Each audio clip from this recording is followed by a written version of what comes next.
Thierry et Brice, je vais vous demander de vous présenter d'abord une petite introduction chacun, et puis après, on démarrera avec les questions que l'on note dans le pad en ce moment. Voilà. Bon, je vais Brice, commencer. voilà. Donc, Brice Gauguelin, je suis chercheur depuis une dizaine d'années. Je travaille dans le domaine du calcul haute performance, qui n'est pas forcément le domaine le plus facile à vulgariser. Donc, en gros, ce qu'on essaie de faire, c'est d'aider les personnes qui utilisent des supercalculateurs, donc des centres de calcul avec énormément de serveurs de calcul connectés les uns aux autres. Ils font tourner des codes de calcul très compliqués, par exemple pour faire des prévisions météo ou des choses comme ça. Et en fait, c'est des machines qui sont très compliquées à utiliser pour les non-experts, ou même pour les experts. Donc, on essaie de faire des logiciels pour leur simplifier la vie, pour qu'ils puissent se concentrer sur leurs problèmes. Par exemple, comment résoudre une équation de mécanique des fluides, et qu'ils n'aient pas trop à s'embêter à comprendre en plus comment marche l'ordinateur en dessous, parce qu'il n'y a pas un ordinateur, il y en a parfois des milliers, voire des dizaines de milliers. Donc, chacun son travail. Eux font la résolution des équations, la physique, les mathématiques, et nous, on fait l'informatique pour leur simplifier la vie. Moi, je m'appelle Thierry Viéville, je suis un vieux chercheur en informatique, je fais des neurosciences computationnelles, c'est-à-dire que j'aide à modéliser les parties les plus automatiques du cerveau, ce qui n'a aucun rapport avec la réunion de ce soir, mais ce que j'aime bien aussi, c'est aider les gens à vulgariser, à partager des éléments de culture scientifique, de façon à ce qu'on maîtrise le numérique et qu'on ne se contente pas de le consommer. Qu'en penses-tu, Marie-Hélène ? Eh bien, écoute, je pense que c'est un beau programme. Donc, je me présente, Marie-Hélène Comte. Je travaille à l'INRIA Learning Lab. Et donc, je coordonne des projets de MOOC, comme le MOOC ICN, ainsi que je les assiste pour tout ce qui est ingénierie pédagogique. Voilà. Alors, nous pouvons commencer par les questions.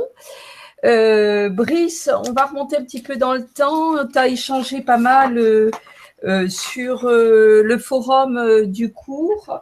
Et du coup, il y a eu plusieurs questions dernièrement qui reviennent sur la notion d'IP et de DNS. Oui, donc l'adresse IP, c'est un peu comme l'adresse postale, en fait. Donc, simplement, c'est constitué uniquement de nombres en informatique. Alors, il y a deux types d'adresses IP. En fait, il y a l'adresse IP version 4, IPv4, qui est en gros ce qui est utilisé depuis une trentaine d'années. Et puis, il y a une nouvelle version qui s'appelle IPv6, qui est en cours de déploiement, mais ça met du temps parce qu'on ne veut pas tout casser Internet en passant de l'un à l'autre. Donc, on va surtout parler d'IPv4 pour l'instant, et globalement, ça marche à peu près pareil en IPv6. Donc, une adresse IP, c'est une suite de nombres. Donc, ça va ressembler à, par exemple, 193.123.50.44. Et en gros, tous les ordinateurs connectés à Internet ont une adresse IP de ce type qui permet de les identifier de manière unique. Donc, si je veux parler à un ordinateur, je trouve un moyen de récupérer son adresse IP et ensuite, je lui envoie ce que je veux lui envoyer en envoyant des paquets pour cette adresse IP. Donc ça marche bien. Le problème, c'est que se rappeler des adresses IP, c'est compliqué parce que se rappeler des nombres que j'ai dit tout à l'heure et que j'ai oublié entre-temps, quand il faut qu'on se rappelle énormément de machines avec lesquelles on travaille, c'est pas forcément très évident, notamment pour les humains. Parce que par exemple, quand on navigue sur Internet, on va sur différents sites assez régulièrement, mais si on consulte une dizaine de sites, il faudrait se rappeler des adresses IP de ces 10 sites. C'est beaucoup plus simple de se rappeler de www.toto.fr quand on sait qu'on veut aller sur le site du magasin Toto, par exemple. Donc, en fait, le DNS va servir à ça. En fait, le DNS va faire la traduction entre des URL ou des noms de machines qui sont www.toto.fr ou plein d'autres choses et une adresse IP. Comme ça, les gens n'ont pas besoin de s'embêter à retenir les suites de chiffres. Ils retiennent des choses qui sont plus utiles. Après, il y a plein d'autres avantages qui vont être, par exemple, que parfois, on va avoir plusieurs machines qui vont être cachées derrière un nom. Donc, par exemple, si vous allez sur Twitter, en fait, la machine qui s'appelle www.twitter.com, il y en a plein. Et quand vous allez vous connecter à Twitter, en fait, le DNS va vous connecter à une machine et en fait, les autres personnes vont aller sur d'autres machines. Et l'intérêt, c'est que du coup, s'il y a des millions ou des milliards de personnes qui parlent à Twitter, ça va être réparti sur différentes machines de manière transparente. Nous, on ne va pas s'en rendre compte. On va tous parler à twitter.com. Simplement, derrière, l'implémentation logicielle fait qu'en fait, c'est réparti entre différentes machines et du coup, on a l'impression que ça peut supporter des tonnes d'utilisateurs en même temps, alors qu'en fait, c'est plein de machines différentes qui se répartissent la charge. Les autres avantages, c'est aussi que, par exemple, si un jour, j'ai une machine qui s'appelle toto.fr et que je veux déplacer, aller amener ailleurs sur la planète, et du coup, elle va avoir une adresse IP différente, En fait, j'ai pas besoin de prévenir les utilisateurs. Je vais simplement dire au DNS, maintenant, toto.fr, c'est cette nouvelle adresse IP et c'est plus l'ancienne.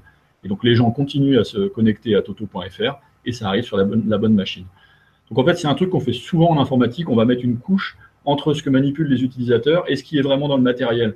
Et donc là, c'est la couche, c'est ce qui traduit les noms utilisés par les utilisateurs, les humains, et les adresses IP manipulées en bas. Et en fait, cette couche, on va pouvoir la modifier de manière transparente pour pouvoir changer des choses ou faire des trucs un peu compliqués sans que les utilisateurs s'en rendent compte. Si on avait directement utilisé l'adresse IP, déplacer une machine, ça aurait impliqué de prévenir tous les utilisateurs que l'adresse IP a changé. Ça n'aurait pas été très pratique.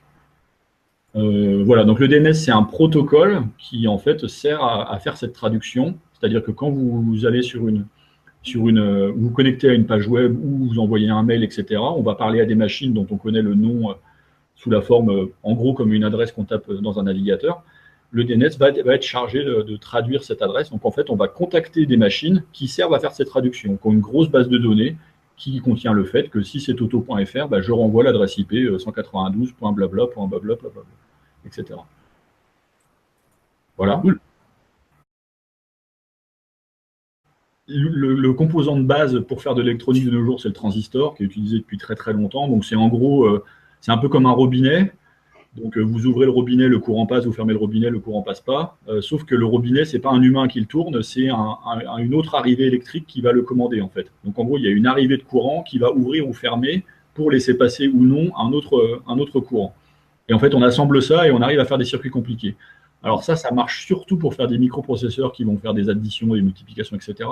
Quand on arrive dans la mémoire, là, je vais pas trop pouvoir répondre parce que c'est des composants un peu particuliers où en fait, on va s'arranger pour que un composant physique, enfin, de la matière avec un état particulier, les électrons soient mis dedans et ils restent, ou alors le champ magnétique change quelque chose au niveau de la structure des atomes, leur orientation, des choses comme ça. Donc, je vais avoir du mal à dire précisément comment ça marche derrière. Mais en gros, l'idée, ça va être des effets électromécaniques ou électromagnétiques, etc., qui vont changer l'état de la matière pour qu'elle se rappelle plus tard, quand on va aller consulter cet état, qu'elle avait été mise dans un état 0 ou 1, etc. Et donc, après, il y a plein de technologies différentes qui existent. Donc, on parle de mémoire vive dans le pad, de mémoire SSD, de mémoire flash.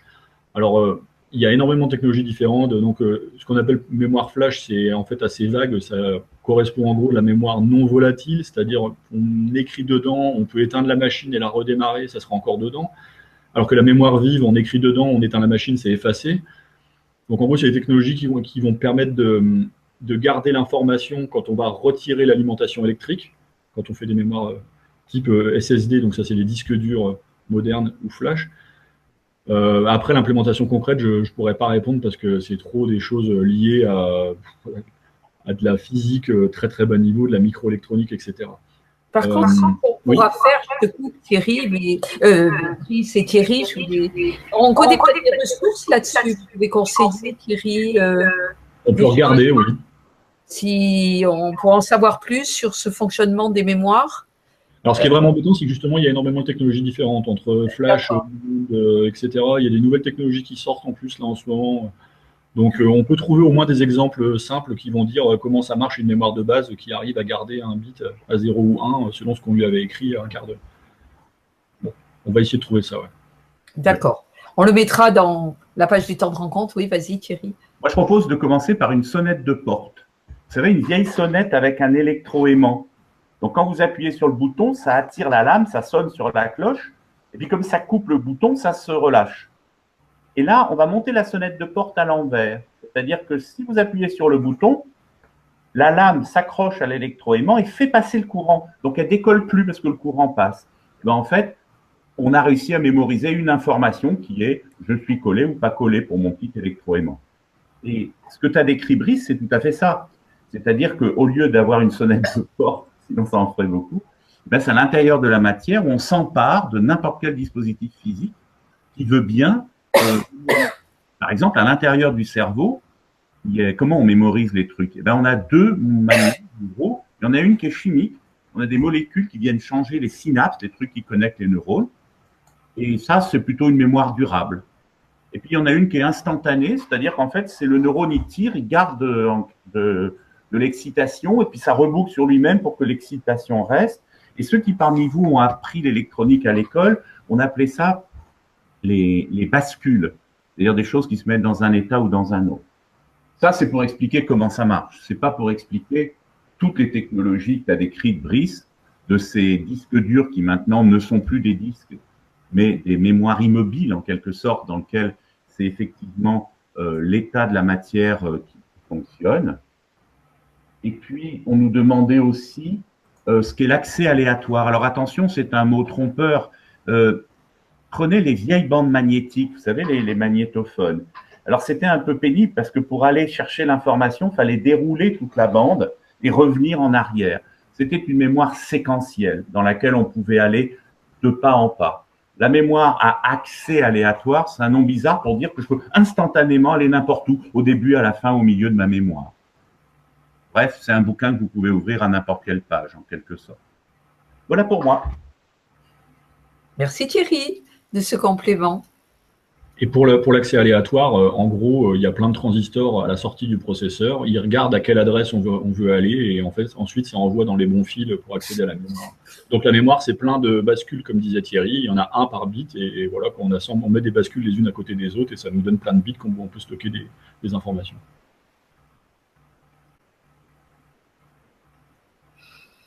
On a une question sur la loi de Moore. Est-ce qu'elle a encore un sens? Mais peut-être avant de savoir si ça a un sens ou pas, tu vas nous faire un petit résumé sur cette loi de Moore.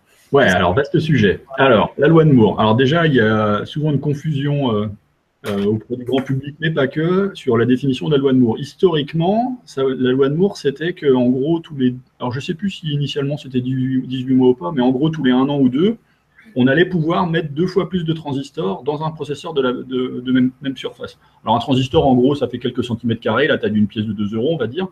Et donc, en gros, au bout de 18 mois, il y avait une loi qui nous disait qu'on pourrait mettre 2 fois plus de transistors dans cette pièce. Donc, on garde des processeurs de taille raisonnable, parce que bon, on ne va pas faire des processeurs gigantesques, sinon c'est pas pratique pour mettre dans un ordinateur portable ou dans un smartphone. Mais donc, dans la même surface, on pouvait mettre en gros 2 fois plus pas d'intelligence, mais de fonctionnalité dans le processeur. Et donc ça a marché pendant une quarantaine d'années quand même.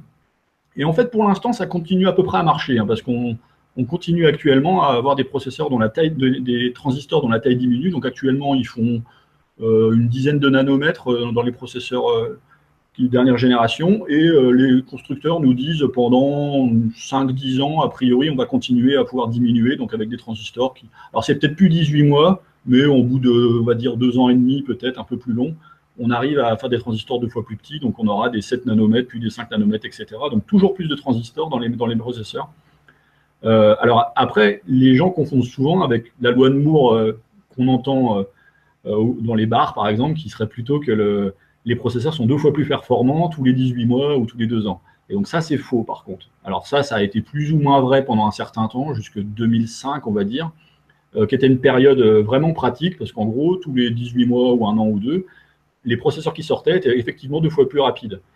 Alors, c'est compliqué à expliquer parce qu'il y a différentes choses qui... Donc, il y a la taille des transistors qui diminuait, qui faisait qu'on pouvait mettre plus de transistors et donc faire plus de choses.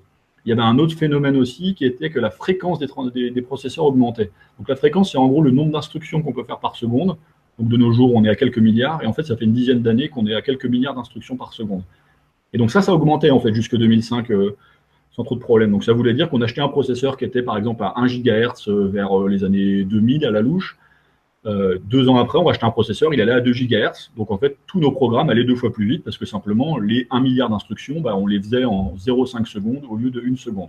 Donc, le programme allait plus vite, les jeux vidéo allaient plus vite, c'était plus facile. Depuis 2005, on n'arrive plus à faire ça. C'est là que vient la confusion. Parce qu'on arrive à faire des transistors plus petits, mais par contre, à faire des instructions plus vite, c'est-à-dire augmenter la fréquence, ça, on arrive moins à le faire parce que ça consomme énormément d'énergie et les processeurs, en fait, ça devient des chaudières qu'il faut refroidir et c'est plus gérable. Alors, on pourrait le faire si on mettait du refroidissement avec de l'azote liquide, etc. Mais c'est pas très pratique chez monsieur tout le monde. Donc, en pratique, on le fait pas. Donc, en fait, la fréquence s'est mise à stagner et du coup, même si on avait plus de transistors, en fait, on savait pas forcément quoi en faire, on n'arrivait pas à aller beaucoup plus vite, etc. Donc, en fait, depuis 2005, on arrive à mettre plus de cœurs dans les processeurs. Donc, les processeurs sont devenus multi-cœurs. C'est-à-dire qu'en fait, c'est comme si on avait plusieurs cerveaux dans un même corps. C'est-à-dire qu'on va pouvoir faire plusieurs tâches en même temps, en fait. Alors qu'avant, il y avait un seul cerveau, en gros. Donc, quand on exécutait un programme, on exécutait un programme et pas un autre. Si on voulait exécuter un autre, il fallait arrêter le premier, ou au moins le mettre de côté. De nos jours, les processeurs sont multicœurs, donc n'importe quel portable ou même smartphone que vous achetez, il va avoir 2, 4, voire 8 cœurs. Donc on peut exécuter vraiment au même instant plusieurs tâches à la fois. Le problème, c'est qu'avoir plusieurs tâches à la fois, c'est pas aussi efficace que d'en avoir une seule qui va beaucoup plus vite, en fait. Parce que quand on travaille à plusieurs sur un dossier, bah, il va falloir se mettre d'accord sur qui fait quoi, il va falloir échanger des informations, il y a certaines tâches qu'une personne va faire, les autres vont attendre que la première est terminée. Donc en fait, si j'ai 4 processeurs, je ne vais pas 4 fois plus vite. Alors ça va dépendre des cas, en fait. Mais du coup, en fait, depuis 2005, on n'arrive plus à avoir des processeurs qui vont beaucoup plus vite, alors qu'avant, c'était le cas, en fait. Avant, vraiment, la fréquence augmentait régulièrement et on disait que nos programmes allaient plus vite immédiatement. Alors que maintenant, c'est plus vrai. Pour qu'un programme aille plus vite, il va falloir le découper en morceaux, le répartir sur tous les cœurs. Et ça, c'est compliqué, en fait. Ça demande beaucoup de travail. Donc, au début, c'est des gens comme moi qui faisaient du calcul hors performance qui s'y ont mis. Après, les gens du jeu vidéo s'y sont mis parce qu'ils ont besoin de beaucoup de performance. Et maintenant, en fait, c'est n'importe quelle personne qui programme une application informatique et qui veut avoir quelque chose qui est performant et qui utilise beaucoup le processeur multicœur, il va falloir qu'il la coupe en morceaux, qu'il la parallélise, on dit, pour utiliser ça. Et donc, comme ça, c'est plus trop vrai, on a tendance à dire que la loi de Moore est plus trop vraie. Même si, historiquement, elle est quand même plus ou moins vraie, au moins pendant quelques années, même si elle a un peu ralenti. Je vais apporter 2 compléments. Le premier sous forme d'une question à toi, Brice, et une question qui est aussi sur le pad. On est aujourd'hui dans les 9-10 nanomètres pour les transistors. Donc, on est passé vraiment dans les nanotechnologies. Mes souvenirs de physique, tu es d'accord qu'on ne va pas descendre encore beaucoup? Oui, donc il y a des effets de mécanique quantique qui vont apparaître autour du nanomètre, parce que la taille d'un atome, en gros, c'est 1/10 de nanomètre, et on ne pourra pas graver des transistors qui sont plus petits qu'un atome. Il faut utiliser des atomes pour faire des transistors, et pas qu'un seul, quelques-uns quand même. Donc on sait qu'on ne va pas pouvoir aller à moins de la taille d'un atome, et en fait on sait aussi qu'à une taille d'une dizaine ou de quelques dizaines d'atomes, donc en gros quelques nanomètres, il va y avoir des effets quantiques qui vont apparaître. Par exemple, en mécanique quantique, il y a des choses comme l'effet tunnel qui fait qu'un électron, en fait, quand on lui met une barrière, normalement il ne passe pas parce qu'il y a une barrière, mais en fait, des fois, il passe quand même en mécanique quantique. Alors quand on a des gros transistors, la barrière est énorme, il a peu de chances de passer. Quand on a des tout petits transistors avec quelques atomes, la barrière devient moins grande et en fait, la probabilité qu'il passe à travers une barrière qu'il n'est pas censé traverser, elle devient non négligeable et ça pose des gros problèmes, en fait. Alors, ce que font les industriels, c'est qu'ils changent les matériaux, etc., pour éviter ce genre de problème, mais ça ne va pas marcher indéfiniment. 5 nanomètres, on arrivera à le faire, mais 1 nanomètre, ce n'est pas sûr du tout. Voilà. Dans 10 ou 15 ans, il va y avoir un blocage quoi qu'il arrive. Bon, déjà, le fait qu'on ait ralenti la réduction de la taille des transistors fait que c'est clairement parce qu'il y a ce genre de problème qui commence à apparaître. Aussi parce que ça coûte cher de graver des choses qui font des nanomètres, mais aussi parce qu'il faut trouver des matériaux qui évitent d'avoir ce genre de problème. Alors, moi, je voudrais surtout soulever un autre problème. C'est quelle est la grande barrière de tout ça? Et tu l'as dit au tout début de ton intervention, c'est l'énergie et la consommation des matières premières de la planète. Et aujourd'hui, il me semble que, et on voit sur le pad effectivement des éléments dans ce sens, il me semble que les limites, elles sont des limites de type environnemental. Et il est possible que nous n'ayons pas les moyens, comme dit un collègue philosophe, que nous n'ayons pas les moyens de faire beaucoup plus d'expansion au niveau du numérique. On nous demande pour l'ordinateur optique. Alors, l'optique, c'est un tout petit peu différent. C'est à la fois capable de faire des choses encore plus petites, mais sur des opérations plus ciblées. Je ne sais pas aujourd'hui si on pourrait faire un ordinateur optique généraliste. On risque d'être devant les mêmes problèmes techniques pour créer des tout petits éléments. Et puis, vous allez poser la question forcément sur l'ordinateur quantique. Là, je vais lâchement me défausser sur toi, Brice, mais avant, c'est pareil. Sur certaines opérations comme le déchiffrage, c'est-à-dire le fait de casser des codes, on obtient aujourd'hui quelques résultats, d'ailleurs avec des composants optiques en fait. Mais pour l'instant, c'était quelque chose qui est encore du domaine du putatif. Qu'en dis-tu, Brice? Oui, l'ordinateur quantique, moi je regarde avec attention, même si j'y connais pas grand-chose. C'est clairement très intéressant, mais un peu surcoté parce que actuellement, effectivement, ça sert à quelques problèmes très particuliers où en gros, il faut tester plein de cas différents en même temps. Avec un ordinateur classique, il faudrait les tester tous individuellement. Avec l'ordinateur quantique, on a des propriétés bizarres qui font qu'on peut tester en gros plusieurs cas en même temps. Et du coup, ça va plus vite, mais c'est pas du tout applicable à n'importe quel problème actuel. Donc il y a certains cas comme casser des codes où on arrive à le faire, et encore, par exemple, ils ont essayé de factoriser des nombres, mais des nombres qui sont tout petits, hein. Quand on fait de la cryptographie, on va utiliser des nombres gigantesques avec des, je sais pas, des centaines de chiffres. Eux, ils arrivent à casser des codes avec des chiffres qui font des nombres qui font quelques chiffres. Donc on est très très loin encore. Mais en théorie, on peut faire des choses très sympas, mais ça ne sera pas applicable à tout, et puis on n'y est pas encore. Mais il y a beaucoup d'argent investi, donc ça va peut-être. Oui, c'est ça. Nous sommes très discrètement en train de nous moquer de quelques collègues qui vendent très très bien les recherches en informatique quantique. Moi, il y a parmi les questions du PAD, il y en a une qui m'interpelle beaucoup, hein. C'est comment pourrait-on optimiser les flux de données pour limiter les consommations énergétiques? Alors ça, c'est un domaine très vaste. Là encore, Brice et moi, enfin en tout cas moi, je ne suis pas spécialiste, toi tu en sais peut-être un peu plus sur le Green IT, c'est-à-dire sur le fait que oui, on a de plus en plus de collègues qui réfléchissent non pas à ce que les ordinateurs aillent de plus en plus vite, mais à ce qu'ils soient de plus en plus cool vis-à-vis de la consommation de la planète, et ça inclut tout. Ça inclut l'utilisation des matériaux, ça inclut la consommation toute bête, et ça va jusqu'à optimiser des algorithmes, non pas pour qu'ils aillent le plus vite possible, mais pour qu'ils consomment le moins d'énergie possible, ou peut-être, Brice, de faire des calculs distribués, de profiter des ordinateurs quand ils font rien. Par exemple, là, mon ordinateur ne fait qu'un hangout. Pourquoi quelqu'un n'est pas en train de profiter de l'énergie qu'il gaspille pour calculer des choses utiles? Oui, donc effectivement, les ordinateurs, quand ils font un peu de travail, mais pas beaucoup, donc par exemple, j'ai parlé des processeurs multicœurs, bah, s'il y en a un qui est allumé, les autres, ils font pas grand-chose parfois, bah, en fait, ils sont quand même un peu allumés, même s'ils font pas grand-chose, donc ils continuent à consommer, donc ça serait bien de les utiliser. Donc ça, effectivement, il y a beaucoup de gens qui travaillent sur ça. D'ailleurs, historiquement, il y a eu des projets comme SETI at Home. Donc SETI at Home, c'était un projet qui visait à regarder si dans les signaux qu'on reçoit de l'espace, il y avait des messages extraterrestres.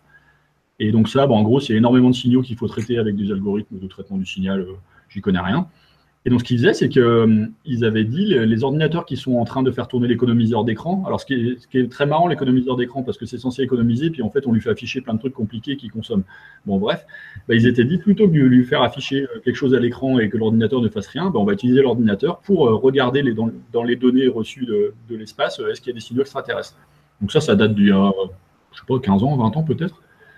Et donc de nos jours, il y a beaucoup de gens qui travaillent sur ça dans plein de domaines différents. Et donc effectivement, ça s'applique à l'utilisation des processeurs qui sont allumés mais qui font rien, mais ça s'applique aussi dans les réseaux, etc.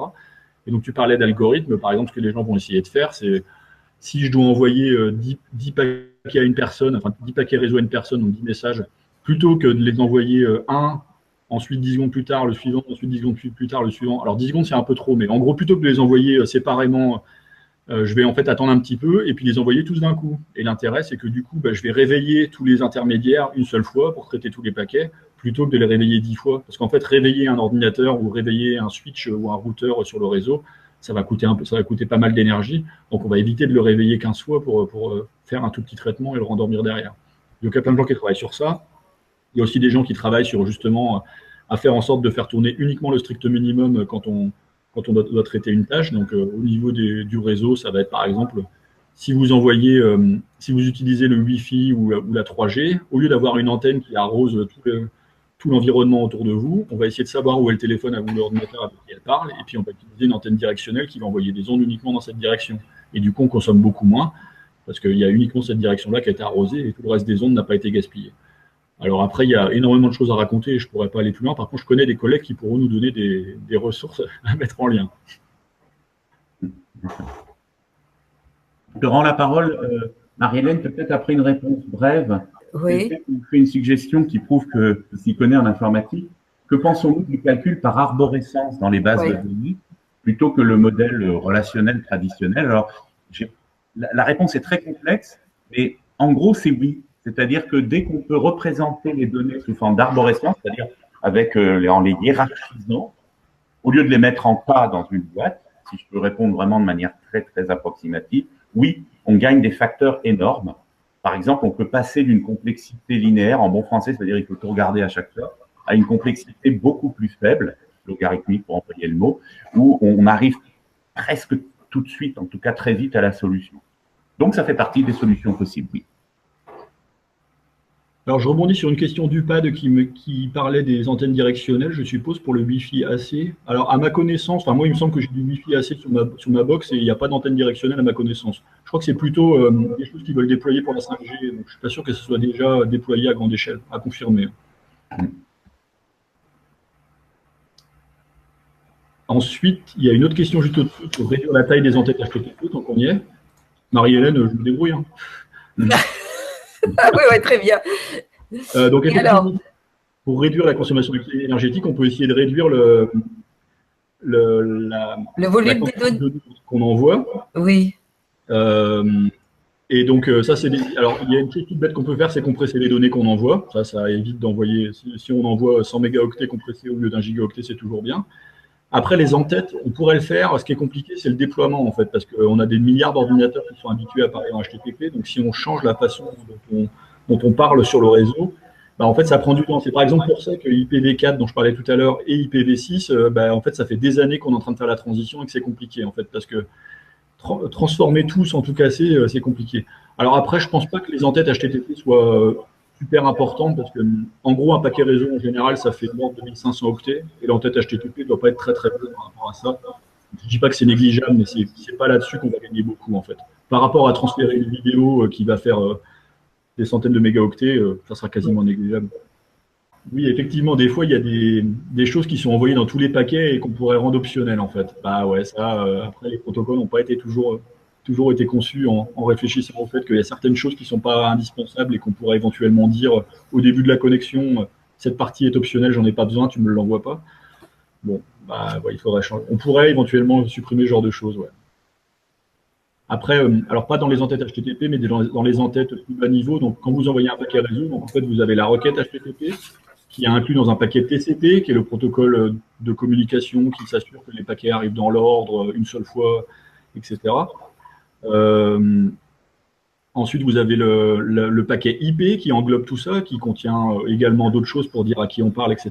Donc, en fait, on a plein de protocoles les uns derrière les autres avec chacun leur en-tête, avec des choses qui éventuellement sont dupliquées, mais il y a quand même des choses qui sont utiles. Donc, par exemple, il va y avoir des informations sur quand a été envoyé le paquet pour savoir éventuellement s'il a déjà été envoyé. Donc, c'est pas vraiment une heure, ça va être un numéro, des choses comme ça. Et pour finir sur cette question, le favicon.ico, oui, ça c'est quelque chose d'historique qui est plus très utile de nos jours. Mais c'est pareil, on va le charger une fois par page. C'est une image qui prend probablement même pas une centaine d'octets. Donc c'est quasiment négligeable. Enfin, je ne pense pas que les gens veuillent casser la définition du protocole HTTP pour supprimer ce genre de choses. Et puis après, les serveurs web peuvent ne pas mettre de favicon. Donc pour ceux qui ne savent pas, le favicon, oui, c'est la petite icône qu'on voit apparaître dans le navigateur quand on ouvre une page web à gauche de l'adresse. Vous avez souvent une petite icône qui apparaît, genre le logo du réseau social ou des choses comme ça. Et donc quand elle existe, ben, le navigateur la télécharge et l'affiche en fait. Mais la personne au bout n'est pas obligée de le mettre. Ah oui, donc pour les embarquer, effectivement, c'est un peu de gaspillage. Ouais. Donc on va revenir sur les adresses IP. Donc les adresses IP, donc en gros, chaque ordinateur sur Internet en a une, même si ce n'est pas complètement vrai, mais parce que par exemple, à la maison, votre box a une adresse IP, et puis après, derrière, vous avez des adresses IP un peu bizarres qu'on appelle privées. On ne va pas détailler tout ça. Donc en gros, chaque établissement ou bâtiment, etc., va avoir ce qu'on appelle un sous-réseau, qui est en gros un ensemble d'adresses IP qui va lui être attribué. Donc si je parle d'une adresse IP, par exemple 1, 2, 3, 4, en général, 1, 2, 3, 5 va être juste à côté géographiquement. Ce qui permet par exemple de dire, bah, si je parle à une adresse qui est 1, 2, 3 suivie de n'importe quoi, je sais que je vais aller dans tel bâtiment. Et donc ça va permettre le routage sur le réseau en fait. Quand on va faire du routage, donc quand on reçoit un paquet réseau qui va à une machine dont l'adresse IP est donnée, on va en fait découper l'adresse en morceaux et regarder chacun des bouts. Et donc, si par exemple ça commence par 1, on sait qu'on va devoir aller prendre le fil de gauche. Ensuite, s'il y a un 2, c'est le fil de droite. Et ensuite, si c'est un 3, c'est le fil suivant. Et donc, en fait, le masque de sous-réseau, ça va être des choses qui vont décrire ce genre de choses, hein, qui vont décrire ce genre de découpage, en fait. Donc, quand on a un masque, comme vous donnez 255, 255, 255, 0, en gros, ça veut dire je considère le sous-réseau dont le dernier chiffre peut être n'importe quoi, mais par contre, le dernier nombre peut être n'importe quoi. Donc, 1, 2, 3 suivi de n'importe quoi. Par contre, les 3 premiers sont fixés. Et donc, comme ça, on va pouvoir dire, si je parle à une adresse du type 1, 2, 3 n'importe quoi, Et là, on va préciser un masque 255, 255, 255 pour préciser précisément ce que j'entends par n'importe quoi. Donc là, c'est le dernier nombre qui peut être n'importe quoi. Donc le masque de sous-réseau va nous permettre de dire quelle est la plage d'adresse que je suis en train de spécifier, en fait. Et donc, on va avoir des masques plus ou moins grands. Donc, quand on va rentrer dans le 0, on va peut-être faire 255.000 pour dire, là, je regarde n'importe quoi en deuxième, troisième et quatrième chiffre. Donc, en gros, je regarde que le premier. Et donc, on va avoir des différents masques. Et en fait, on peut avoir des masques aussi où c'est pas 255, ça va être 240, par exemple, pour dire certains bits du deuxième nombre, je les regarde et pas les deux. Et les classes, c'est en gros des masques qui ont été définis historiquement. Mais en fait, c'est quasiment plus utilisé de nos jours. Pour répondre à la question quand on a été écrite. C'est les classes qui sont plus utilisées, Brice? C'est moins utilisé, en gros. C'était très utilisé historiquement. En gros, les gros consommateurs d'Internet qui avaient besoin de beaucoup d'adresses IP, ils achetaient un réseau de classe A. Alors, si je ne me trompe pas dans l'ordre, un réseau de classe A, c'était, en gros, j'achète toutes les adresses IP qui commencent par 23. Donc, 23, point n'importe quoi, point n'importe quoi, point n'importe quoi. Donc, en gros, ils payaient ça cher, mais ils avaient énormément d'adresses IP disponibles parce qu'ils en avaient en fait 256 fois 256 fois 256. N'importe quoi dans chacun du deuxième, du troisième et du quatrième nombre. Alors ça, donc ça marchait. L'inconvénient, c'est que déjà, les gens qui ont acheté des grosses classes comme ça, bah, ils ont acheté énormément d'adresses IP dont ils n'ont pas vraiment eu besoin parce que 256 fois 256 fois 256, ça doit faire 16 millions si je ne me gourre pas. C'est rare les personnes qui ont besoin de 16 millions d'adresses, à part les fournisseurs d'accès Internet. Sauf que les fournisseurs d'accès Internet sont arrivés beaucoup plus tard sur Internet. Donc eux, ils sont arrivés, ils avaient besoin de beaucoup d'adresses, mais en fait, il n'y avait que des petits bouts qui traînaient un peu partout.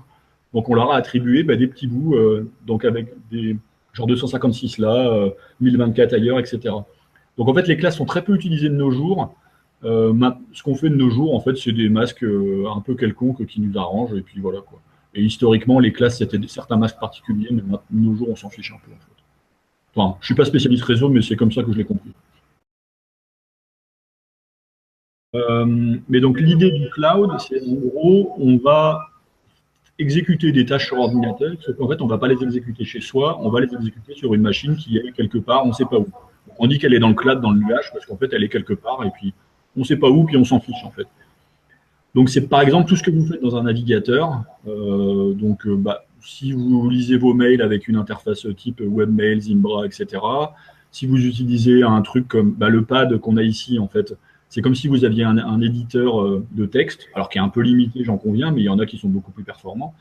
En fait, c'est comme si vous avez un traitement de texte qui tournait sur votre machine, sauf qu'en fait, là, il tourne sur une machine qui est quelque part chez Framapad, et c'est elle qui se charge de stocker les informations, de les mettre en forme, et de gérer la mise en forme, et en fait, votre navigateur ne fait que afficher.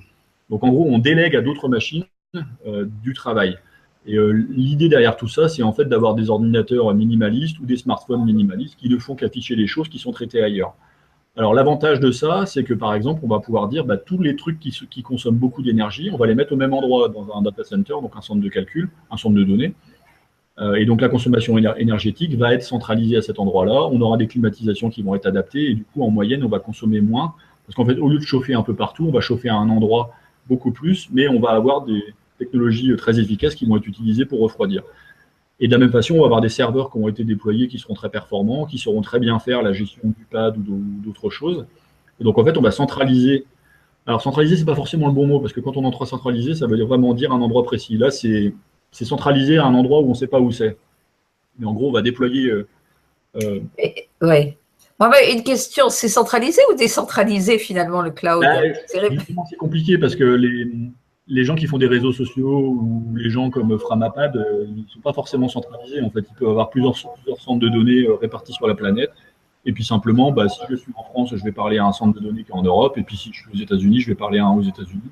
On peut répartir la charge en disant, si celui des États-Unis est surchargé, j'envoie les nouvelles personnes qui se connectent sur un autre ailleurs. Donc ça, c'est vraiment pratique pour la personne qui gère les serveurs, en fait, parce qu'elle va pouvoir en allumer selon les besoins. S'il y a personne qui se connecte, je peux tout éteindre. Et s'il y a quelqu'un qui se connecte, je rallume en fonction des besoins. Les gens ne s'en rendent pas compte. Les allumer à l'endroit où c'est adapté pour, je ne sais pas, si par exemple il y a une canicule en Californie, il faut peut-être mieux allumer un data center qui est dans les pays nordiques où il fait froid parce qu'il n'y aura pas de problème de chaleur pour les machines. Donc ils vont pouvoir s'adapter. Donc le serveur tourne quelque part, il fait ce que je lui demande et puis après je m'en fiche de savoir où c'est.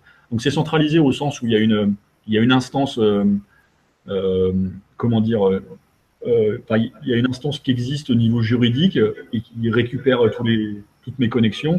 Et puis après, où est-ce qu'elles se trouvent physiquement, on s'en fiche. C'est eux qui se débrouillent. Merci.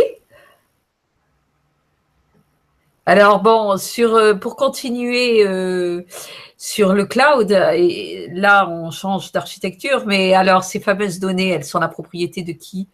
Oh là là. Oui, ça c'est compliqué. Alors, l'hébergeur ou celui qui crée la donnée? Alors, je pense que ça dépend des cas, ça doit dépendre de l'hébergeur, ça va dépendre des conditions générales, ça doit dépendre du pays aussi probablement, donc du pays où je suis et du pays où sont hébergées les données. Donc très compliqué. Alors, sauf que tu nous as expliqué qu'on ne savait pas où allaient nos données finalement quand on utilise le cloud. Alors, le problème, c'est que ces technologies se sont déployées là depuis, on va dire, 5 ou 10 ans. Et en fait, la législation n'était pas du tout prête à gérer ce genre de problème, en fait, parce qu'avant, il n'y avait pas de cloud, donc la question ne se posait pas. Donc, ils ont tout déployé, ils ont mis les données dessus, et puis maintenant, on commence à se demander. En gros, les États, la communauté européenne, etc., sont en train d'essayer de légiférer pour savoir à qui appartiennent ces données, qu'est-ce qu'il faut que les hébergeurs donnent comme garantie au niveau vie privée, confidentialité, tout ça. Pour savoir où elles sont, je ne sais pas s'il y a des lois qui permettent de le savoir actuellement, par exemple. Il y a des choses qui commencent à sortir en disant je vais imposer aux hébergeurs de garder les données privées européennes en Europe, mais je ne sais pas si c'est déjà le cas ou pas. Enfin, on en parle, mais concrètement, la législation, je ne sais pas du tout où elle en est. Moi aussi, j'aimerais bien savoir, en tout cas. Alors, je n'ai pas la réponse sur tout, mais j'ai la réponse sur des exemples. Donc, le premier, c'est Facebook. Et là, c'est vachement simple. Ce que vous mettez sur Facebook appartient. Ensuite, il y a les clouds, c'est-à-dire les Dropbox et Google Drive. J'ai le texte de loi sous les yeux. Là, c'est très amusant parce que la première déclaration, c'est que vous restez pleinement propriétaire de vos données. Bonne nouvelle. Mais quand même, ils peuvent les utiliser un peu. Alors, c'est là où il y a une petite subtilité.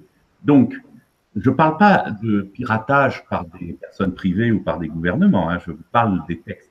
Donc oui, quand on met des données sur le drive, on en garde la pleine propriété intellectuelle, et donc en termes français, les droits d'auteur, évidemment, et les droits patrimoniaux, mais quelque part, il se donne le droit de faire des statistiques sur les données, et donc à un moment donné, vous contribuez quand même à partager vos données avec votre hébergeur.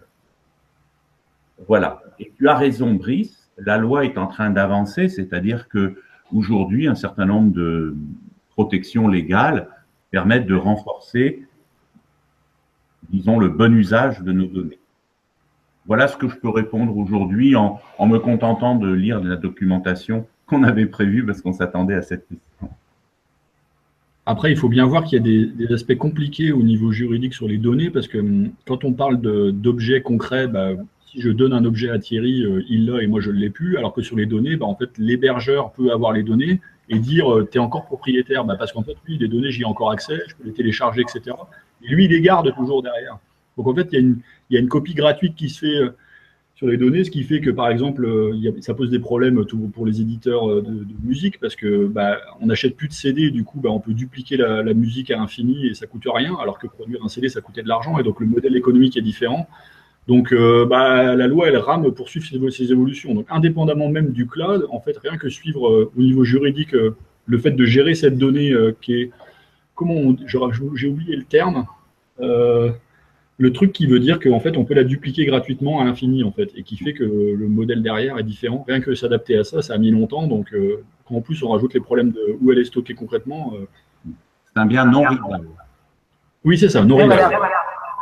Je partage mon verre de pastis avec toi, Brice. Nous aurons chacun un verre de pastis. Mais si je partage une blague, on nous pose deux sous-questions. La première, c'est qu'en est-il des clouds utilisés par l'éducation nationale? La question est un piège. Mais je suppose que la personne le savait en la posant. Donc, il y a une première réponse, c'est sur les clouds, par exemple sur le réseau via Éduc de Canopé, bien évidemment, la réglementation française s'applique en plein avec, on garde la propriété de ces données. Et si vous produisez les données dans un cadre professionnel, c'est-à-dire si c'est le prof qui produit les données dans le cadre de son travail, les droits patrimoniaux appartiennent à l'employeur et le droit d'auteur est imputrescible, il appartient à la personne.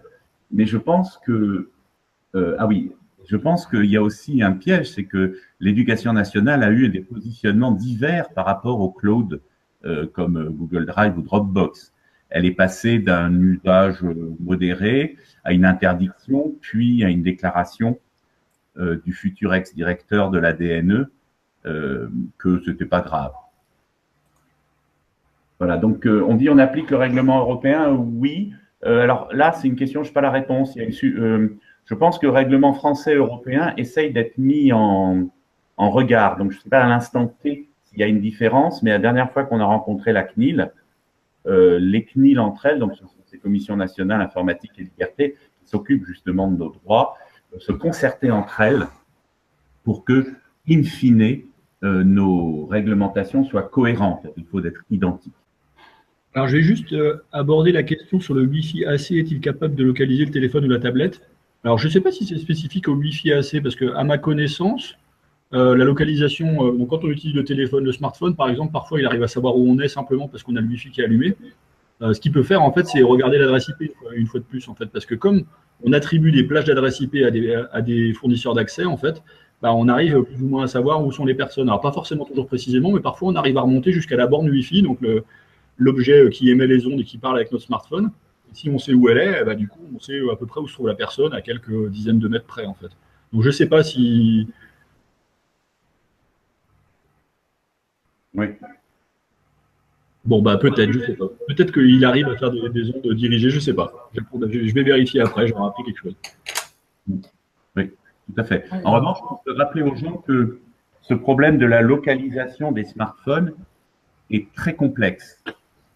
Bien sûr, si on branche le GPS, que les applications y accèdent, ils nous localisent. Bien sûr, si on branche le Wi-Fi, on se fait choper par son adresse IP qui est plus ou moins localisée, tu l'as dit Brice, mais quand on passe d'un Wi-Fi à l'autre, on peut être triangulé, c'est-à-dire on peut additionner ces informations. Bien sûr, la police peut aussi accéder à nos antennes téléphoniques, mais sachez qu'en débranchant tout ça, on peut être localisé. Et l'anecdote vraie qui se raconte très rapidement, c'est une personne qui débranchait son téléphone, elle l'éteignait comme ça au moins tous les jeudis matins, et les rebranchait tous les jeudis midi, et grâce à ça, on a pu connaître son bulletin de santé parce qu'elle prenait le bus, s'arrêtait, puis prenait un autre bus, et s'arrêtait à l'intersection des deux bus à un centre d'hémodialyse. Alors, je sais que c'est une situation exceptionnelle, mais c'est le fait de couper son téléphone qui faisait que l'on pouvait savoir où elle était, puisque on voyait où elle l'avait coupé et remis, et par déduction, on trouvait ça. Alors bien sûr, dans les masses de données, on ne peut pas faire ça, la probabilité est faible, mais il faut faire attention effectivement que couper son téléphone, c'est aussi un geste qui donne de l'information. Donc la prochaine fois que vous braquerez une banque, n'arrêtez pas votre téléphone portable, je vous le pose comme une devinette. Devinez ce qu'il faut faire dans ces cas-là. Alors, on nous parle de com. Alors, il y a un terme que je lis pas bien sur est-ce que c'est le Wi-Fi? Qu'en pensez-vous? Alors, moi, je demande à voir, mais en tout cas, je ne vais pas le déployer chez moi, ça c'est sûr. Le Li-Fi. Donc, le Li-Fi, c'est en fait les ampoules qui communiquent avec les téléphones, etc., ou les ordinateurs en envoyant des ondes lumineuses. Donc, en gros, si je ne me trompe pas, l'ampoule clignote très très vite, donc on ne s'en rend pas compte. Et en fait, dans la façon dont elle clignote, on encode des informations. Donc, en fait, on transmet par onde lumineuse au lieu de transmettre par onde, j'allais dire électromagnétique, sachant que la lumière, c'est aussi électromagnétique, mais différent. Le Wi-Fi, c'est aussi électromagnétique.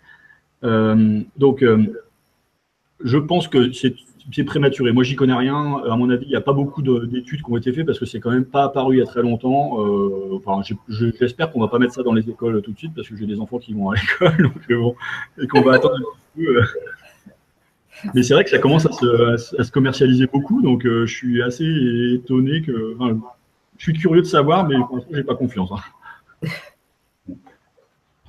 On peut faire une remarque générale. Donc, on a compris comment marche le Li-Fi, hein, on module le signal dans la lumière. Vous vous souvenez peut-être des courants porteurs, c'est une autre technique qui est assez sympa chez soi. Vous branchez une prise avec un câble réseau et ce qui se passe, c'est que dans votre fil électrique, là où on vous fout le jus à 220 volts et 50 Hz, on rajoute un signal qui va vachement plus vite et qui envoie de l'information. En pratique, ça limite pas mal l'exposition aux ondes pour ceux qui s'en inquiètent. Et après, ça c'est pas très généralisé aussi pour des raisons entre guillemets commerciales. Ce qui fait la réussite d'un nouveau standard, d'une nouvelle techno, c'est bien sûr ses qualités techniques, mais c'est aussi le fait qu'à un moment donné, les géants des communications, en l'occurrence, disent on y va tous. Et là, évidemment, ça devient un standard de fait. Moi, j'ai l'impression qu'il est quand même pas mal utilisé, vu qu'il y a un des grands opérateurs Internet qui le fournit par défaut avec sa box. Enfin, par contre, moi, j'ai lu des études disant qu'au niveau ondes électromagnétiques qui circulaient, c'était pas si bien que ça, en fait. J'ai pas de chiffres, mais apparemment, c'est pas non plus. Enfin, je dis pas que c'est comparable au Wi-Fi, mais c'est pas non plus la panacée par rapport au Wi-Fi. Absolument. Je confirme tout ce que tu dis. À la fois un grand opérateur qui se targue d'être libre propose ça dans sa box éponyme, et oui. Mais bon, c'est toujours rigolo d'avoir le Wi-Fi sur sa tondeuse électrique quand même. Oui, alors, on a des petites remarques, oui. Oui, quelqu'un fait remarquer qu'EDF n'aime pas trop les CPL, les courants porteurs. Oui. Ça remonte le réseau, oui. Alors, peut-être dans un appartement, mais… Pourquoi? Tu sais l'expliquer pour les néophytes? Pourquoi EDF Oh, bah… En même temps, ils n'aiment pas trop. Ça ne veut pas dire qu'ils viennent fous. Bah, c'est très simple. On prend leur fil électrique et on fait des signaux dessus. Et eux-mêmes, maintenant, avec les nouveaux compteurs, font passer des signaux d'information sur le courant électrique. Ensuite, dans un immeuble, je suppose que si on emploie des courants porteurs, on peut s'envoyer du jus d'un voisin à l'autre. Mais vous avez compris que j'utilise chez moi. De mémoire, je n'ai pas eu de blocage. La preuve, c'est qu'un grand opérateur le propose en standard. Ouais, les disjoncteurs vont un peu filtrer, mais pas suffisamment pour que ça marche. Puis quelqu'un fait remarquer que ça s'arrête au compteur électrique. Disons que ça s'atténue bien au compteur électrique. Il y a une question sur la sécurité du cloud. Ah, bah oui. Ouais, vaste question. Est-il véritablement sécurisé? Alors, en tout cas, ce qui peut être considéré comme bien avec le cloud, c'est qu'il y a des personnes compétentes qui, normalement, s'occupent de la sécurité. Donc, c'est censé être bien sécurisé. Après, c'est clair que… Enfin, il y a un avantage et un inconvénient, en fait, parce que comme on centralise toujours entre guillemets tout chez un des hébergeurs, bah, lui, il va s'occuper de la sécurité. Il a des gens qui sont compétents et qui sont payés pour faire ça. Il va bien le faire. Alors que si on laisse chez nous, bah, il faut faire attention à ce qu'on fait. Il faut mettre à jour ses machines, etc. L'inconvénient, c'est que comme on centralise tout, bah, les pirates, ils peuvent viser directement là où c'est centralisé. Donc, ils vont être mieux sécurisés, mais ils vont être plus attaqués. Donc, en moyenne, est-ce que c'est mieux ou moins bien? Bah, c'est pas forcément très clair. De toute façon, ce qui est clair, c'est que il y a de plus en plus de failles qui sortent un peu partout, dans tous les logiciels, dans tous les ordinateurs, etc. Donc, de toute façon, que ce soit le cloud ou pas le cloud, il faut faire hyper attention, bien faire les mises à jour, faire attention à ne pas se brancher n'importe où, pas brancher les clés USB sur les ordinateurs, etc. Enfin, il y a des vecteurs d'attaque informatique vraiment hyper sophistiqués, donc il faut faire attention à ne pas faire n'importe quoi. Et le cloud fait partie des choses. Quand on met des données dans le cloud, il faut essayer de ne pas les mettre non plus n'importe où. Il y a peut-être des hébergeurs un peu moins scrupuleux que les autres. Faut voir. Après, c'est difficile à savoir, mais bon, disons que s'il y avait un cloud dans certains pays, moi j'éviterais de mettre mes données dans celui-là. J'irais plutôt dans des trucs français ou américains, malheureusement. Voilà. Ce que dit Serge Abitboul dans sa vidéo, c'est qu'en moyenne, compte tenu de nos propres erreurs personnelles, nos données sont plus sécurisées sur les grands clouds que sur nos disques à nous, sachant que sécuriser veut quand même dire deux choses. Ça veut dire paumer ces données parce que vous avez passé votre ordinateur dans le lave-vaisselle, et qu'il n'y en ait pas, c'est une histoire vraie, ou parce que, effectivement, vous avez été piraté. Et aujourd'hui, comme tu l'as très bien sous-entendu, Brice, ce sont des gouvernements qui ont été piratés les données sur le cloud, y compris de grandes nations du continent américain. Enfin, les gouvernements ou leurs agences. Ce que je raconte dans le cours, c'est que au niveau des composants principaux, ça va être pareil en fait. Parce que en gros, dans un smartphone et dans un ordinateur, on a un processeur, de la mémoire, une mémoire de stockage, et après on a plein de périphériques d'entrée-sortie qui vont être l'écran, qui va afficher des choses, tout ce qui va nous servir à cliquer, donc que ce soit un écran tactile, une souris, un clavier, etc. Les communications réseau qui vont être par Wi-Fi, par 3G ou par fil dans un ordinateur. Donc, on a globalement la même architecture. Après, ce qui va être différent, c'est que déjà, un smartphone, il n'y a pas les mêmes capteurs au sens où dans un smartphone, vous allez avoir un gyroscope pour savoir comment est placé le téléphone ou je ne sais pas trop quoi, un accéléromètre, un capteur de proximité, etc. Donc, plein de capteurs très particuliers qu'on va avoir dans un smartphone qu'on n'aura pas du tout dans l'ordinateur. Dans l'ordinateur, il n'y a quasiment pas de capteur. En fait, il y a essentiellement la souris, le clavier et le réseau, et puis voilà quoi. Donc c'est assez différent au niveau de l'extérieur en fait. Alors qu'en intérieur, c'est quasiment pareil. Les processeurs, voire les logiciels peuvent se ressembler. Après, évidemment, si on regarde au niveau du prix, un smartphone, alors ça va dépendre le modèle qu'on va utiliser. Un ordinateur, c'est un peu pareil. En fait, l'ordinateur, il y en a des pas très chers, un peu comme les smartphones. Et puis après, il y a des serveurs qui coûtent super cher, beaucoup plus cher que les smartphones. Donc ça va dépendre de la puissance qu'on veut, de ce qu'on veut faire avec, etc. Et tu penses qu'à cause de ces capteurs, ou vous pensez, Thierry aussi, l'ordinateur va disparaître et au profit d'un smartphone qui va être plus intelligent, comment tu vois l'avenir de l'architecture des ordinateurs? Est-ce que ça existera toujours? Est-ce que... Moi, j'espère qu'on va continuer à avoir des claviers physiques parce que je préfère taper sur un clavier que sur un écran de tablette, mais et alors, sur un écran de smartphone tout petit pour écrire du code ou du document, c'est quand même pas très pratique. Après, il y a peut-être de nouvelles interfaces qui vont sortir, qui vont faire que les ordinateurs tels qu'actuellement ne servent plus à rien. Donc, on a déjà des tablettes hybrides où en fait c'est une tablette à laquelle on peut rajouter un clavier. Ça, c'est probablement des choses qui vont beaucoup se faire. Donc, la distinction entre tablette et ordinateur va peut-être disparaître à terme. Après, quelles interfaces on va avoir il y a plein de gens qui travaillent sur les interfaces homme-machine. Donc, il y aura peut-être plus de clavier, mais simplement des trucs qui vont regarder où on pose nos doigts. Dans Minority Report, ils font peut-être ça, je sais plus bien. Enfin, plein de choses marrantes. Donc, de toute façon, c'est vraiment une question de quelle est l'interface entre l'humain et la machine, quoi. Après, concrètement, Voilà. une touche ou des trucs virtuels ou de la parole ou un capteur qui regarde où est-ce que mes yeux regardent à l'écran pour savoir. D'ailleurs, c'est des choses qui se font pour les personnes qui ont des handicaps moteurs où on va regarder, par exemple, où leurs yeux visent sur l'écran pour savoir où elles veulent cliquer. Peut-être que ça va se généraliser pour le commun des mortels, je sais pas. Mais j'espère qu'on va garder les trucs pratiques pour écrire du code.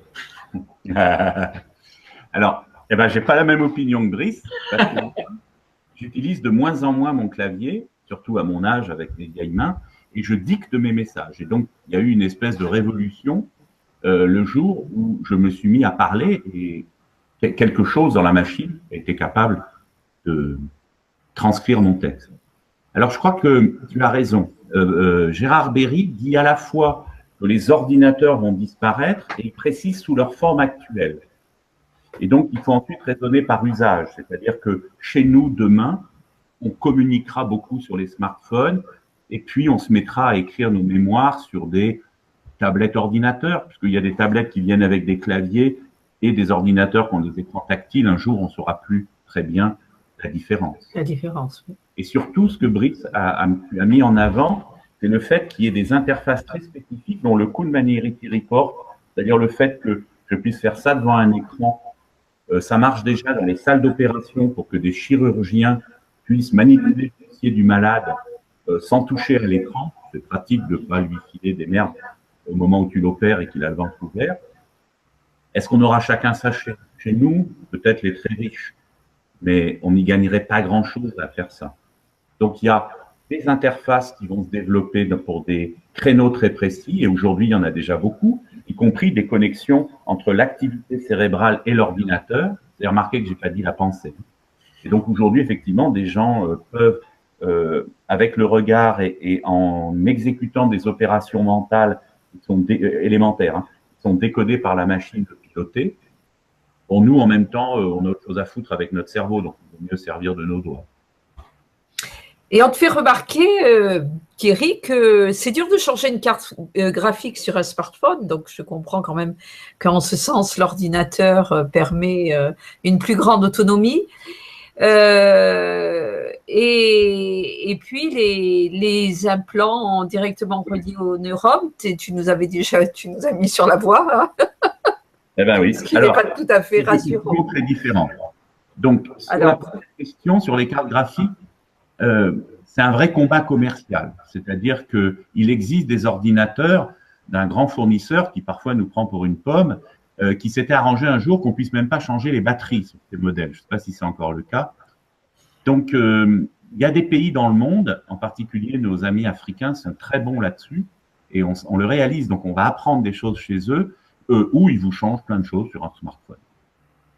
Et aujourd'hui, en France, dans les supermarchés, il y a une chaîne qui est capable de faire moins bien que les pays africains qu'on connaît, mais qui est capable de changer ses écrans.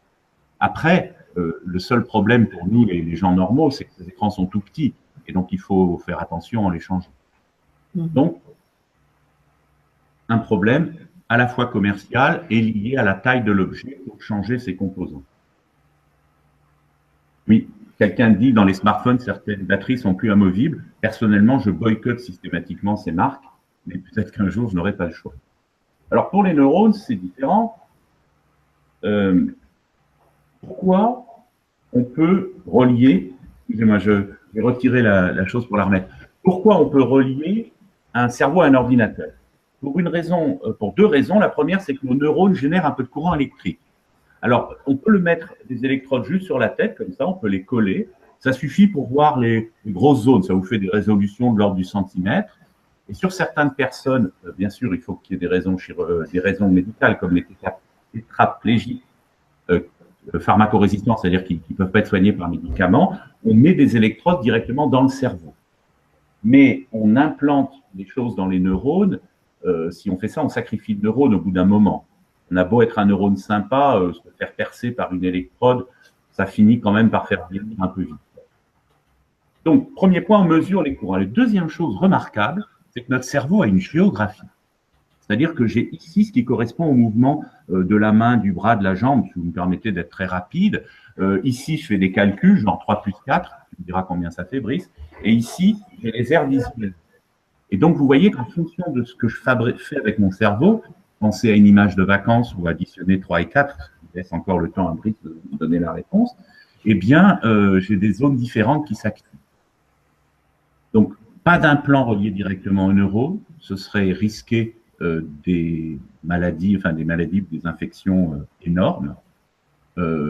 Avec des électrodes directement posées sur le crâne, on arrive déjà à faire quelques bits d'information, oui, non, gauche, droite, plus avance, recule, tourne à gauche, tourne à droite, et c'est suffisant quand, par exemple, on est un tétraplégique et qu'on doit piloter son fauteuil sans bouger.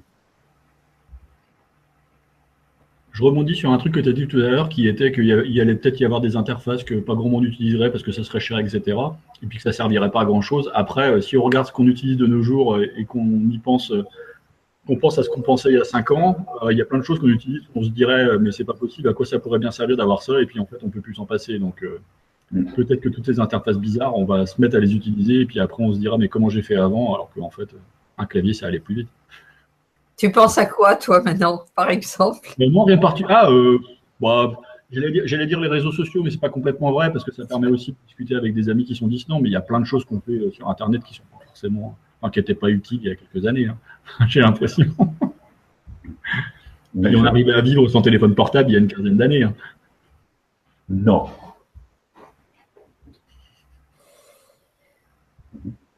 Donc, il y a une personne qui a posé une question sur le codage. On a vu une question sur le codage au début. Oui, c'est vrai, on peut en parler, oui.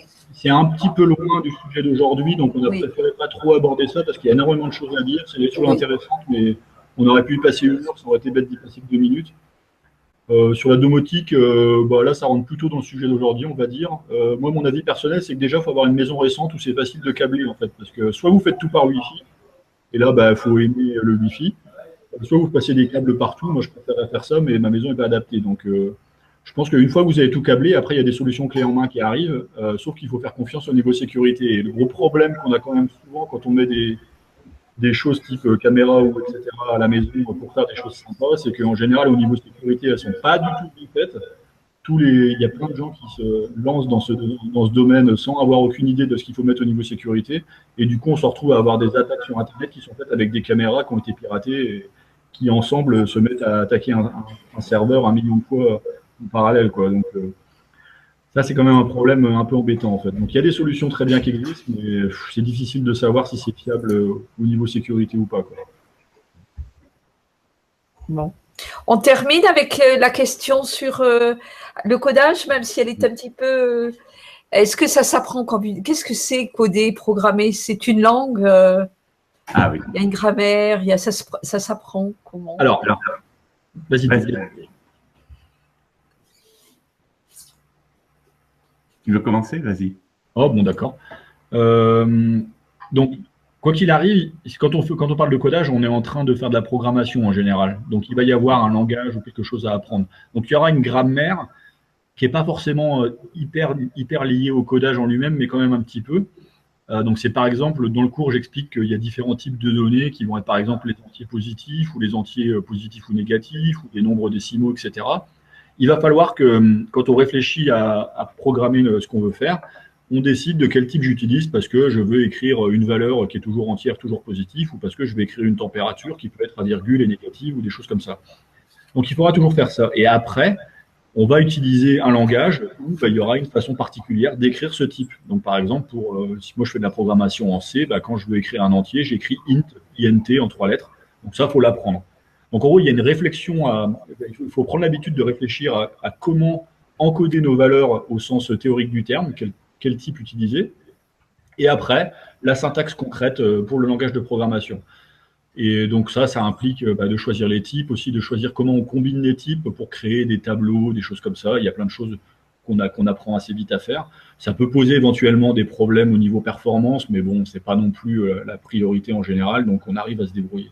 Pour ce qui est des langages graphiques, alors ça permet pas de tout faire, mais ça permet par exemple d'assembler des briques de base qui ont été programmées par quelqu'un d'autre. Donc ça peut être un bon moyen. Il y a plein de gens qui ont déjà programmé des tonnes de choses, probablement 99% de ce que vous voudriez faire.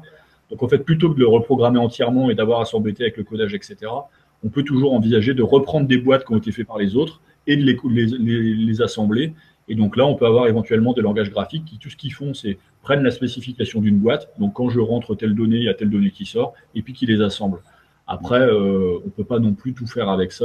Quand on fait du scratch, on peut faire du scratch, mais on ne peut pas non plus programmer tout et n'importe quoi. Presque. Alors, je vais pas te contredire parce que tu as techniquement raison. Mais d'abord, il y a deux choses avec les langages graphiques comme Scratch, Snap ou Blockly. C'est que ils sont Turing complets, si je peux me permettre le gros mot. C'est-à-dire qu'ils permettent de faire tous les algorithmes. Et ils sont tellement smart qu'ils permettent à la personne de se concentrer sur l'algorithme et pas sur le fait qu'il faut faire des tabulations ou des points-virgules.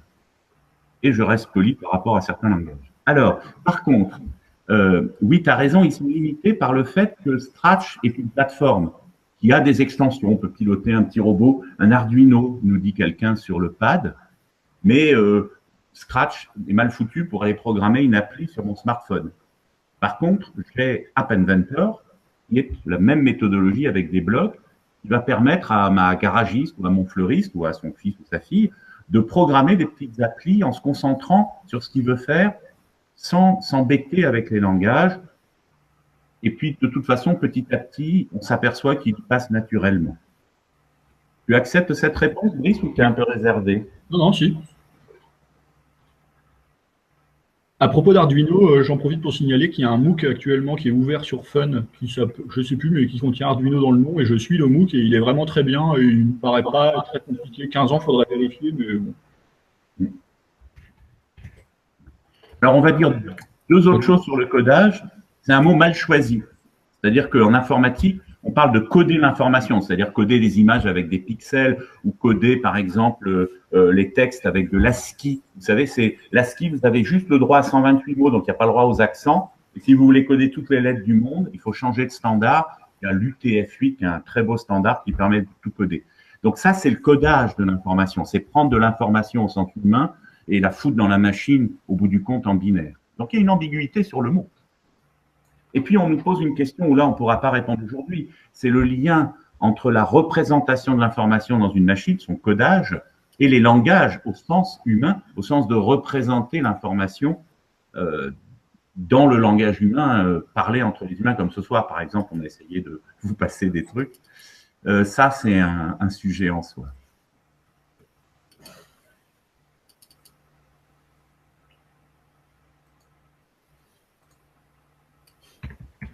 Et pour ce qui est de Arduino, pour un plus pour la filière sciences de l'ingénieur, que ce soit Arduino ou apprendre un petit peu de programmation ou d'informatique, etc., c'est une ouverture d'esprit pour les jeunes. Ça leur apprend à découvrir, à jouer, à expérimenter, etc.